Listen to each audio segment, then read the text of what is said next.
Tere tulemast saatesse Jewish World Weekly kanalil i24 News English. Mina olen Emiili Francis. Igal nädalal keskendume lugudele, probleemidele ja isikutele, mis pakuvad huvi juudi kogukonnale siin Iisraelis ja ka diasporas, ülemaailmses juudi kogukonnas.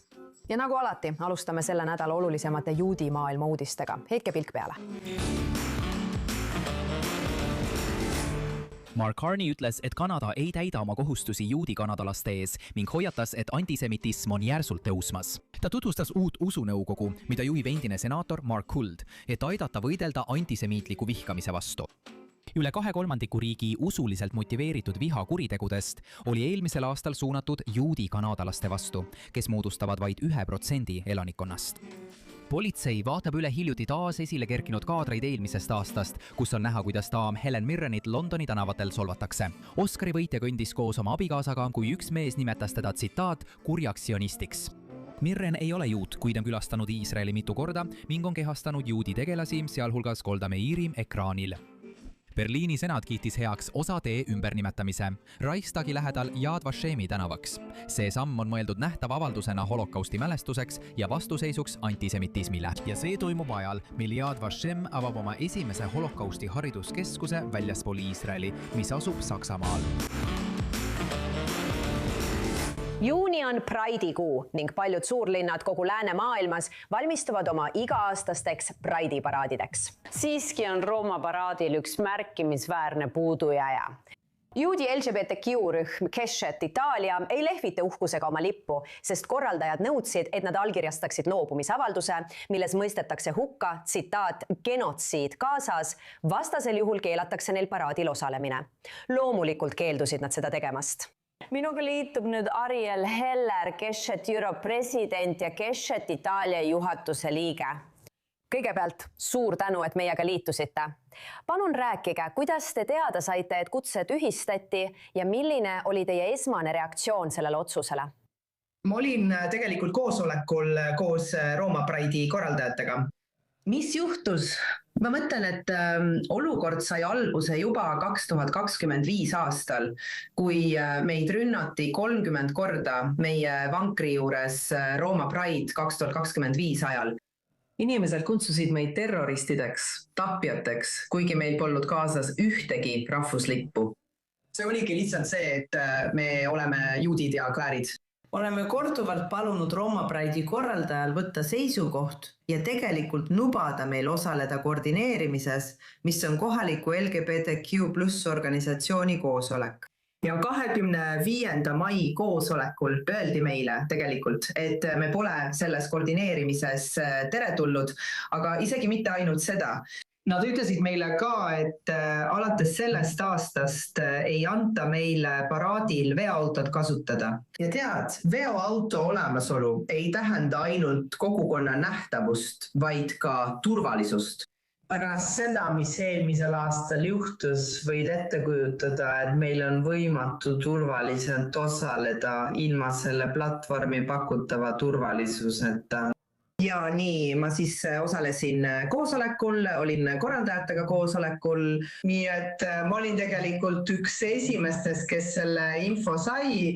Tegelikult olen ma 2 aastat töötanud Rooma Pride'i heaks. See oli minu jaoks tõesti raske ja emotsionaalne hetk. Ja siis nad andsid selle avalduse välja 5 minutit hiljem ja ütleme, et 10 minutit pärast seda, kui me koosoleku lõpetasime. Ja nad kasutasid seda platvormi nii väikese organisatsiooni vastu, nagu seda on Sketši Itaalia. See on häiriv, see on pastik.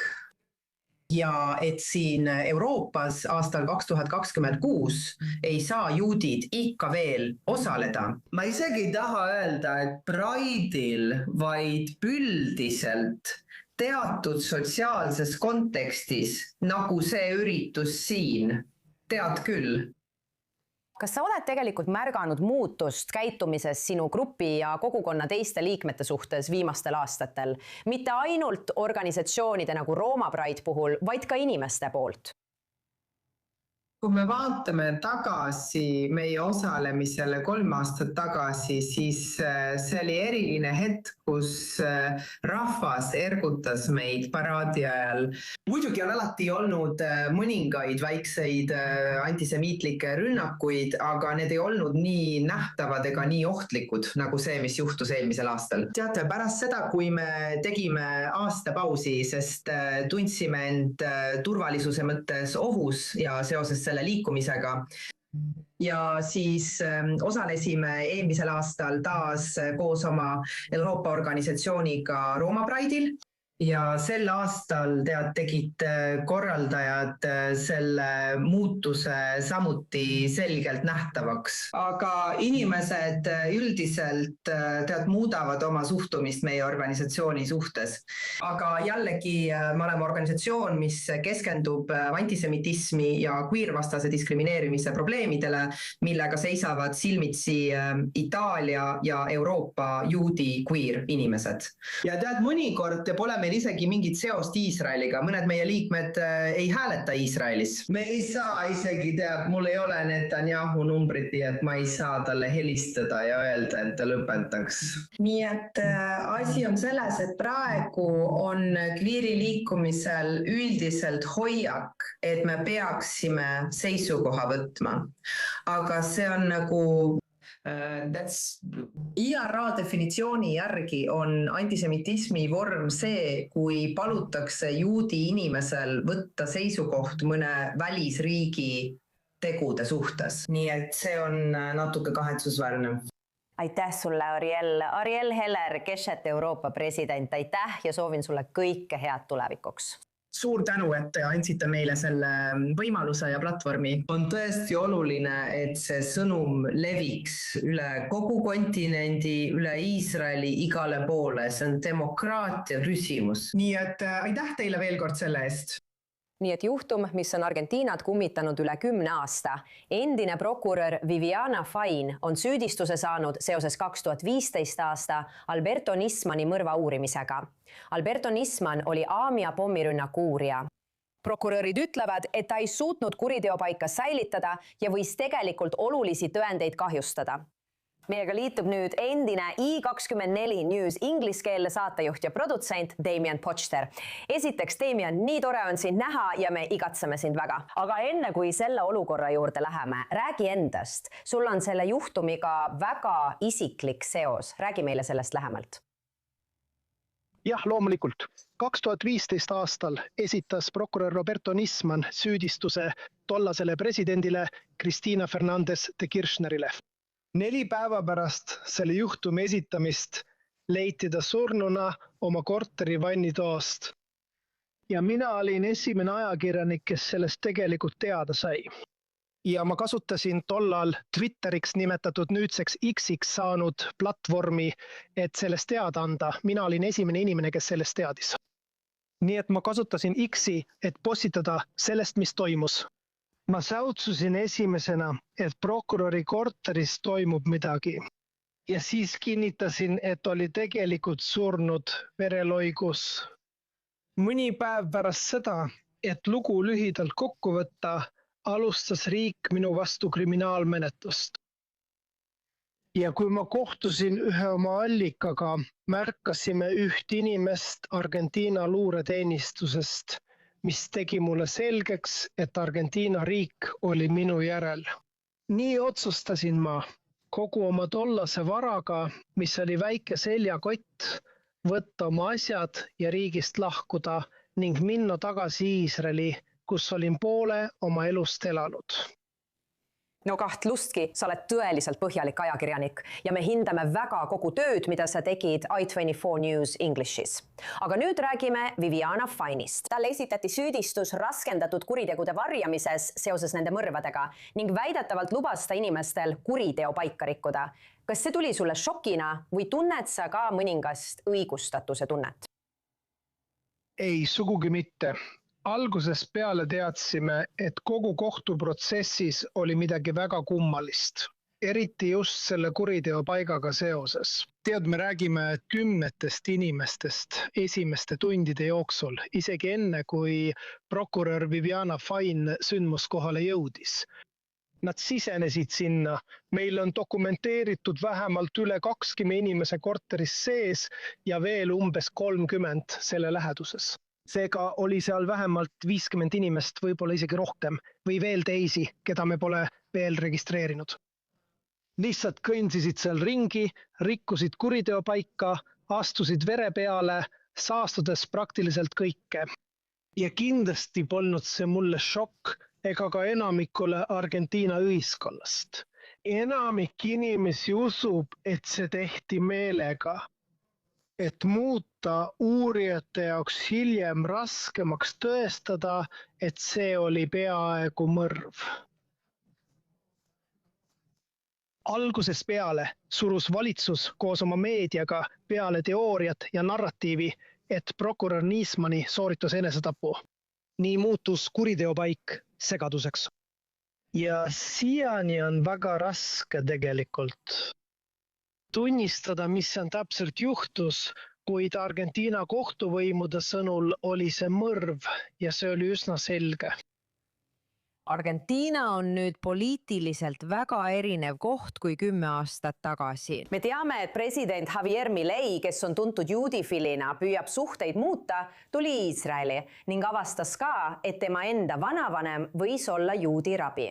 Kas sa arvad, et kunagi saab õiglus osaks nii Aamia ohvritele kui ka Nismanile?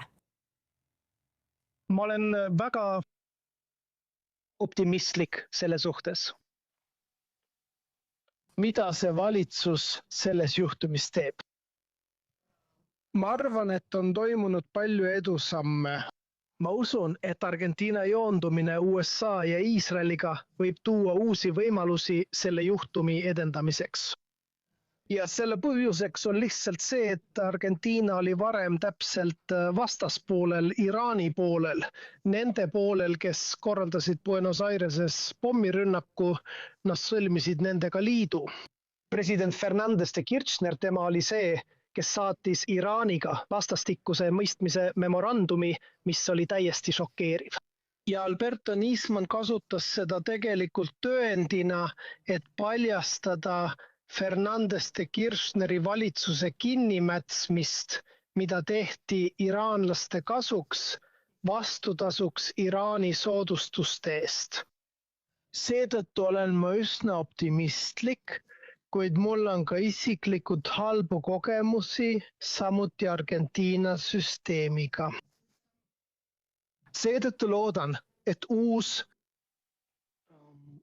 tõendid tulevad välja võib-olla järgmiste kuude jooksul, mitte tingimata Argentiina poolt, vaid välisagentuuride või väliselementide poolt, kes on Argentiinaga seotud. Damien, aitäh sulle väga ja nii tore on sind jälle näha. Hoia end ja loodetavasti näeme sind varsti Iisraelis. Jah, aitäh sulle väga. Kas see on taas kord juudi ajaloo kustutamine? Umbes 100 aastat tagasi ulatus Valgevene juudi elanikkond miljonini, kellest 90% hävitati holokausti ajal. Ja hiljutine lootus ning luba ehitada mälestusmärk ja laiendada juudi muuseumi, mis mälestaks ohvreid, purunes ootamatult. Meiega liitub nüüd lisainfoga Artur Lifshitz, Valgevene juudi usulise liidu esimees. Tere ja aitäh, et meiega liitusite. Tere, aitäh kutsumast. Nii et kõigepealt selgitage Valgevene juutide ajalugu, mida nad sajandite jooksul ühiskonnale andsid. Ja teate, me teame, mis sellele kõigele järgnes. Valgevene juutide ajalugu. Teate, Valgevene asus otse asuala südames ja paljudes Valgevene linnades ja külades oli enamus elanikkonnast juudid. Ja juudid on mõjutanud Valgevene ajalugu üsna oluliselt. Paljud Iisraeli rajajaisad pärinevad Valgevenest. Paljud kuulsad inimesed on pärit Valgevenest. Nii et Valgevenes oli kunagi enne holokausti väga tugev ja arenenud juudi kogukond. Mõned väikestest štetlitest olid enne holokausti 95% juudi kogukonnad. Aga kahjuks hävitas holokaust peaaegu 100% juudi elanikkonnast. Nii et nüüd räägi meile, oleme ringiga tagasi jõudnud tänapäevastest aegadest, südamest tehtud ja lootusrikast ettevõtmisest, tegelikult juudi kogukonna mälestamisest eelmisel aastal, kui kiideti heaks juudi muuseumi laiendamine Novogrudokis. Kas see tundus tol hetkel nagu õigeks mõistmine ja tunnustus? Selgita seda tunnet. Novogrudok on Valgevenes üsna ainulaadne paik. Novogrudoki getos põgenemine oli kõige edukam läbi tunneli, mille Novogrudoki geto vangid olid kaevanud. Ja üle 232 getovangi põgenes läbi tunneli. Kõik neist ei jäänud ellu, kuid paljud, üle 100, jäid ellu ja tunnel oli 200 meetrit pikk. Üle aasta tagasi otsustasime meie, juudi kogukond ja juudi usuline liit, et Valgevenes on koht holokausti muuseumile. Ja me otsustasime pakkuda Novogrudokit selleks kohaks, teades selle ajalugu, teades seda hämmastavat ja ainulaadset põgenemist. Ja meie koos suure heategevusfondiga nimega Rahu oleme allkirjastanud lepingu Novogrudoki omavalitsusega, et ehitada avada holokausti muuseum. Tegelikult mitte ainult holokausti muuseum, vaid holokausti ja juudi vastupanu muuseum Novogrudokis, mis põhineb juba olemasoleval juudi vastupanu muuseumil Novogrudokis, mis on linnas tegutsenud alates 2007. aastast. Ja 2025 aastal otsustasime laiendada ekspositsiooni ja tegelikult laiendada lugu ja panna Novogrudok kaardile kui holokausti ja juudi vastupanu muuseum. Ja me oleme allkirjastanud vastava kokkuleppe. Me korraldasime rahvusvahelise sümpoosioni, kus osalesid holokausti eksperdid kogu maailmast. USAst, Suurbritanniast, Kanadast, Iisraelist, Venemaalt, Valgevenest. Meil olid sümpoosonil ja konverentsil osalemas sellised inimesed nagu Martin Dean, Joanna Michlitš ja teised. Ja me lõime nõuandva kogu. Oleme allkirjastanud järgmise 5 aasta jaoks memorandum, et koostada tegevuskava selle muuseumi rajamiseks. Ja omavalitsus nõustus lahkelt andma kasutada endise geto alal asuvad hooned, barakkide hooned, kus vangid elasid, ning teised piirkonnas olevad hooned. Ja me otsisime ka investoreid ning annetajaid, kes toetaksid meie projekti. Artur, vabandust, et segan, me peame edasi liikuma, sest meil saab tõesti aeg otsa, aga ma palun, et sa seletaksid meile nii lühidalt kui võimalik. Tead, me teame, et teil tõmmati vaip alt ilma igasuguse hoiatuseta. Mis juhtus see ootamatu oksjon ja juudi geto asukoha müük eraisikule? Mis juhtus ja milliseid õiguslikke samme saate vajadusel astuda, kui üldse? Vabandust, et olen nii emotsionaalne. Ei, see ongi väga emotsionaalne. Sa ei pea üldse vabandama. See on nii huvitav. Jah, sest tead, meie olemegi järgmine põlvkond. Meie hoiame seda pärandit ja ajalugu. Tõepoolest, endise geto alal olevad hooned müüdi eraisikule. Meie kogukonnana, juudi usulise üksusena ei teadnud sellest müügist midagi. Need müüdi ettevõttele ja eraisikule, kellel on juba mitte muuseum, vaid pigem teemapark, mis asub pealinnast mitte kaugel.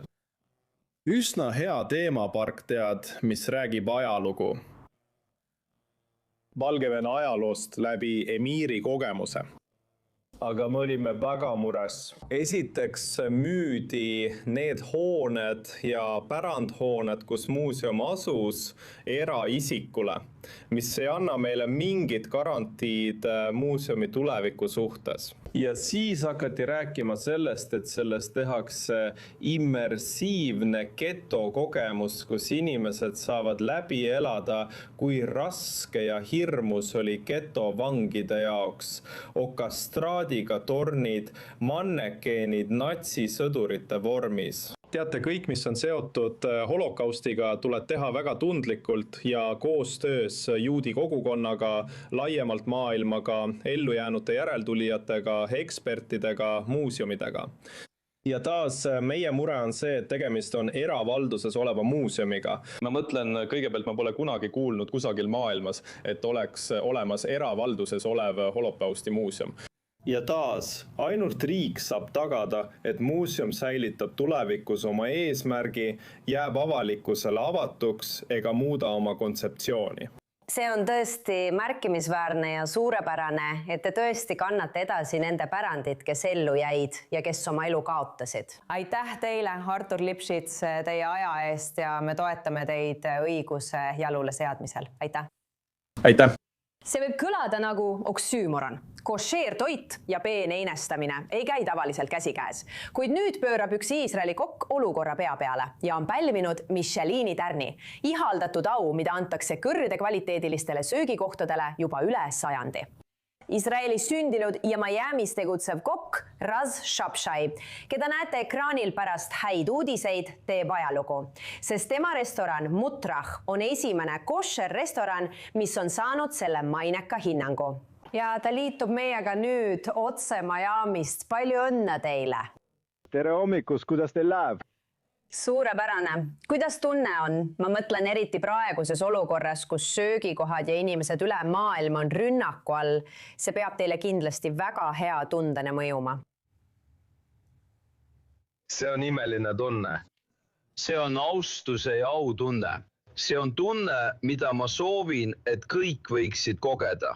Ja see on miski, mida ma kannan oma südames kui missiooni.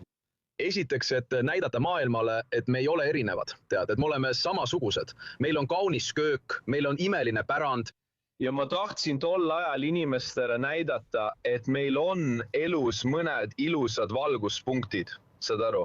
Ja, räägi meile veidi oma taustast. Ma tean, et sa kasvasid üles Jeruusalemmas. Sa alustasid nõude pesemisega, kui olid 13-aastane. Kas sa olid nagu abikokk koos oma Saftaga?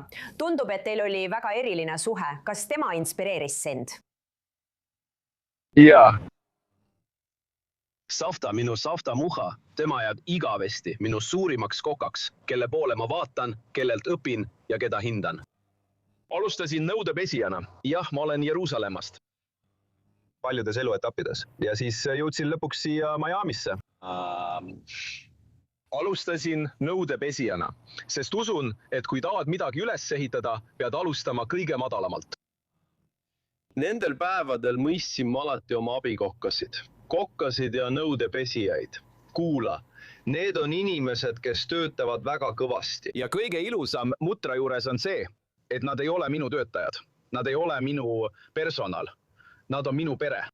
Ja mul on iga kord restoranis käies oma tseremoonia. Me kallistame, armastame ja hindame üksteist. Ja nii peaksidki restoranid toimima. Miks? Sest kui sa serveerid toitu, siis toit sisaldab endas nii palju energiat.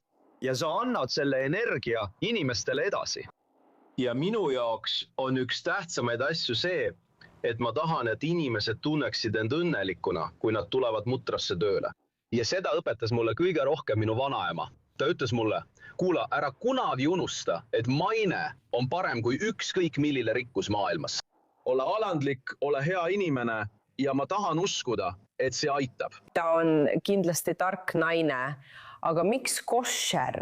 Ma mõtlen, et sa teed selle lahedaks. Ma tean, nagu sa ütlesid, see on avatud köök ja kõik see. Miks see oli oluline? Sa ise ei ole ortodoksne. Miks siis tead sõnumi levitamine ja täistaldrikute tegemine, et kõik saaksid nautida? Aga üks huvitavamaid ja tähtsamaid asju, tead, ma jõuan kohe Michelini juurde. Üks asi, mida Michelin tahab tärni andmisel näidata, on koka iseloom. Jäta kõrvale kõik see, et sul on meisterlikkus, kvaliteetsed koostisosad ja tehnika, mida kasutad. Aga üks ilusamaid asju on see lugu, mida Pokk püüab rääkida, kui ta menüüd koostab. Ma otsisin iseennast, kui ma siin olin. Ma olin siin üksi ja kui oled üksi, siis on vahel väga lihtne unustada, kes sa oled ja kust sa tuled. Ja ma ei olnud õnnelik. Oli üks naine, üks hetk mu elus, kui ma lihtsalt ühel päeval ärkasin üles ja ütlesin, kuule, kes sa oled? Tead, sa ei käitu nagu korralik juut. sa ei käitu nagu Iisraeli inimene, sa elad Ameerika Ühendriikides. Ja siis see lihtsalt tabas mind. Nii et kui inimesed küsivad mult, miks ma pean kinni koššer reeglitest, siis see on väga lihtne. See ongi see, kes ma olen. See on minu lugu, see on minu pärand, see on minu religioon. See on minu pärand ja seda valmistas mulle mu vanaema. Ta ei valmistanud mulle midagi, mis poleks koššer.